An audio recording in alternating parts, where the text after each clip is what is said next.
ठाकरे आता अशा परिस्थितीवर आलेत की त्यांना मुख्यमंत्रीपदासाठी ती एक बी जागा नको पण मुख्यमंत्रीपद द्या म्हणतील.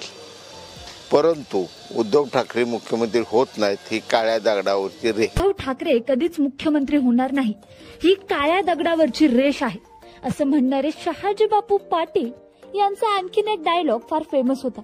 तो म्हणजे काय झाडी, काय डोंगर, काय हॉटेल. आणि हेच म्हणणारे शहाजी बापू पाटील हे सांगोलीच्या शिवसेनेचे आमदार. विद्यार्थी दशेपासून शहाजी पाटील हे काँग्रेसचे कार्यकर्ते.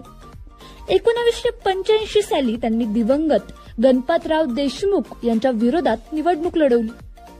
1985च्या निवडणुकीत शहाजी बापू पाटील यांचा पराभव झाला. त्यानंतर झालेल्या निवडणुकीतही त्यांचा पराभव झाला.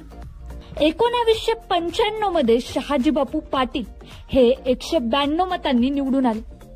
त्यांनी 1995ला गणपतराव देशमुख यांचा पराभव केला.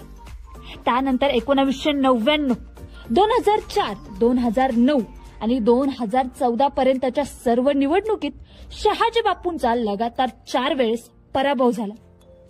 2019ला त्यांनी शिवसेनेत प्रवेश केला. 2019ला गणपतराव देशमुख यांचे नातू अनिकेत देशमुख यांचा पराभव करत शहाजी बापू आमदार झाले. अशी आमदार शहाजी बापू पाटील यांची राजकीय कारकीर्द राहिली आहे.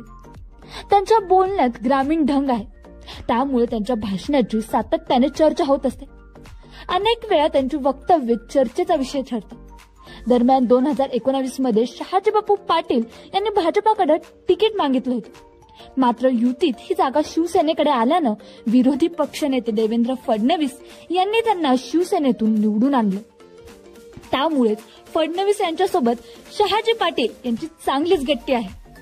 त्यामुळे ते नेहमी म्हणत राहतात की फडणवीसांचे आणि माझे नाते हे भावाभावासारखे आहे. तर शिंदे साहेब मला मुलांच्या नजरेनं बघतात असंही पाटील म्हणतात. पण शहाजी बापू पाटीलच्या या वक्तव्यावर तुमचं मत काय नक्कीच कमेंट करून कळवा.